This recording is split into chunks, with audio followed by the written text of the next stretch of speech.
Mambo vipi mtazamaji wa Njaro TV?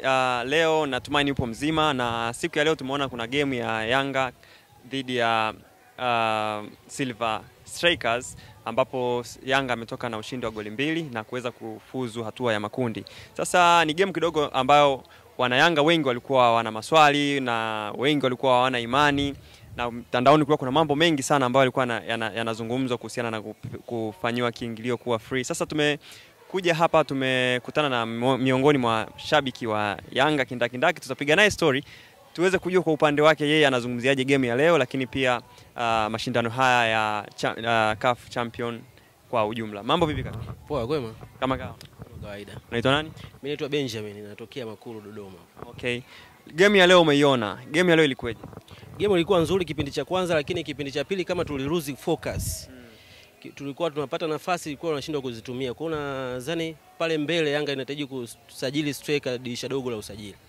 Okay. Na wewe unafikiri kwamba kwa matokeo haya ambayo Yanga wameyapata leo walikuwa wana deserve, ama wewe kwa upande wako unazungumziaje? Tulideserve matokeo, lakini hatukupata mchezo mzuri zaidi. Kama Young Africans tulishazoea kucheza mpira mzuri, kufuzu kwa furaha, lakini tumecheza mpira mzuri lakini tumefuzu lakini hatuna furaha. Huo ndio ukweli. Kwa nini kinawanyima furaha mpaka sasa? Washambuliaji wetu. Yaani poor finishing. Kwa mfano ukimwangalia Prince Mpumelelo Dube anakosa nafasi za wazi pale. Pacome amemwekea, yuko yeye na golikipa. Ile pale sana kupushi golini. Kakosa nafasi ya wazi. Kwa hiyo lazima mashabiki tusiwe na furaha. Mpira unachezwa, nafasi zinatengenezwa, lakini washambuliaji wasindwa kuzitumia. Okay. Kutokana na nafasi ambazo zilikuwa zimetengenezwa na Young Africans, matokeo mlitegemea labda mngeweza mkapata matokeo ya aina gani? Kama zile nafasi zote mngeweza kuzitumia effectively. Mimi binafsi kipindi cha kwanza nilivyoona goli 2, nilitarajia Young Africans inaenda kuibuka ushindi wa magoli 5, lakini baada ya kipindi cha kwanza kuisha, kipindi cha pili Yanga amecheza mpira wa hovyo sana.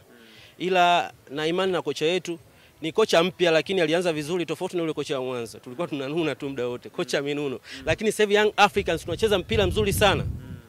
Tunacheza mpira mzuri sana kipindi cha kwanza, na imani huyo kocha mneno mpya atakaye kuja tutapiga zuri, pila biliani, Young Africans itarudi katika ubora wake.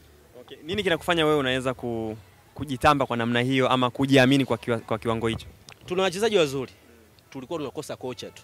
Yaani hata ukiangalia wachezaji leo wote walioanza ni wachezaji wazuri. Hata yule Mo Dombia ni mchezaji mzuri. Hata wachezaji waliokaa benchi ukimwangalia wewe uko Uma, hata Bala Conte save hii hapa. Naamini kwa imani yangu Bala Conte akija kocha mpya atakuja kuwa miongoni mwa wachezaji wazuri katika kiungo. Maana pale hata Yanga tulivyoanza leo, unajua hatujaanza na kiungo original. Wachezaji wote walioanza kiungo, yani mkabaji original. Tuliomsajili sisi ni Bala Conte, lakini hachezi. Tulikuwa na mchezaji kama Azizi Ndabwile, alikuwa anacheza mwanzoni lakini sasa hivi hachezi, lakini naamini Young Africans itakuja kuwa miongoni mwa timu tishio baada ya hatua ya makundi. Okay. Kwa imani yako, Dube ni kwamba sasa hivi kiwango kimepungua ama ni bahati hana? Dube kama Young Africans tumemvumilia muda mrefu. Unajua huu ni msimu wa pili. Ila ni nyakati ngumu, mastreka wengi waga wanapitia nyakati ngumu, na muombea kwa Mwenyezi Mungu arudi katika ubora wake, lakini kwa sasa hivi mashabiki kama wamepoteza imani juu yake. Naamini atarudi katika ubora wake, Mungu ambariki. Bado mnamhitaji lakini? Hapana, hatumhitaji kama Young Africans. Maana yake kwamba kiwango kimeshuka. Kiwango cha Dube kimeshuka tofauti na alivyokuwa Azam. Alikuwa ni clinical finish. Lakini sasa hivi anakosa nafasi nyingi za wazi. Kwa hiyo kumtetea kuna muda inakuwa ngumu sana. Mtandaoni kumekuwa kuna mambo mengi sana ambayo yanaendelea, yamezungumzwa mengi sana kuhusiana na Yanga kuweza kuweka kiingilio, yani kukua hakuna kiingilio katika mechi hii ya leo.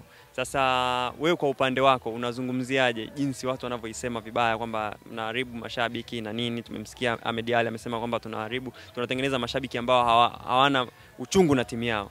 Wewe kwako unaizungumziaje? Ni kweli, lakini kuna kipindi hapo Young Africans ilipitia kipindi kigumu sana, kwa sababu walitoka kufukuza kocha, afu Young Africans walikuwa wachezi mpira ambao mzuri zaidi. Kwa walivyotoka kufukuza kocha, morali wa wachezaji hata mashabiki ilipungua. Kwa hata nadhani wasingeweka mashabiki kuingia bure, watu wangeingia wachache zaidi.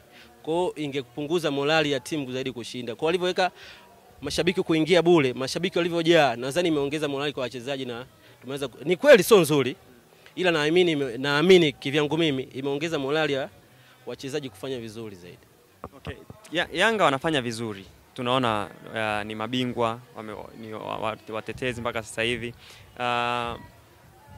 Hiyo hofu unaozungumzia kwamba kungeweza kusijae na kati Yanga wanafanya vizuri, hiyo hofu inatokea wapi? Tulikuwa tunafanya vizuri, ila kwa sasa hivi tunashinda, lakini tunashinda lakini hatuchezi mpira mzuri kabisa. Sio kiwango chetu. Sio kiwango chetu. Wote tulikuwa tunajua. Ile Yanga mwaka jana mwandishi ni sawa na mwaka huu. Hatuchezi kabisa mpira mzuri Young Africans. Tulikuwa tunacheza mpira mzuri, ila toka kocha Minuno alivyokuja kuichukua timu yetu imekuja imefanya vibaya mno. Ila nashukuru Mungu tumemfukuza kocha Minuno. Sasa hivi hatuna kocha mkuu. Hatuwezi kumlaumu kocha kwa sababu yeye ni kocha ambaye kaichukua hii mechi na mechi yake ya kwanza na katuvusha hatua nyingine inayofuata. Tunasubiri huyo kocha mpya akija, tuangalie mfumo wake. Kama atatufiti tuenda naye. Okay. Ila naamini Young Africans tutacheza mpira mzuri mbeleni. Okay. Kwa mwelekeo unaonaje Yanga watafika wapi katika mashindano haya ya CAF Champion? Itategemea tutapangwa na nani. Kivyangu mimi naamini Young Africans itafuzu kwenda hatua ya robo finali. Mimi kama shabiki wa Yanga naamini. Okay, basi unawaambia nini mashabiki wa Yanga ambao watakuwa wanakutazama muda huu labda kuhusiana na timu yenu?